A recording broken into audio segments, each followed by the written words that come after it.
Laing kalampusan na usab ang napasigarbo sa taga Leyte Police Provincial Office kun LPPO. Human ilang nadakpan ang 4th most wanted sa Eastern Visayas ug ang 8 ka mga tawo sudlang sa 24 oras. Pinaagi kini sa ilang 24-hour province-wide operation niadtong September 10.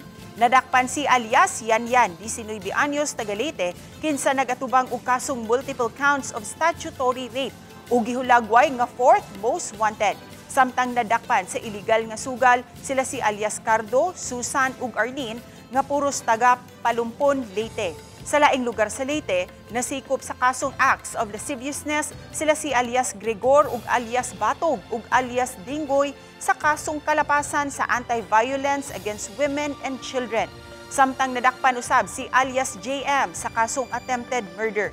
Gipanguluhan ni Police Colonel Junicio Apas Jr. ang maong operasyon subay sa ilang kampanya batok kriminalidad.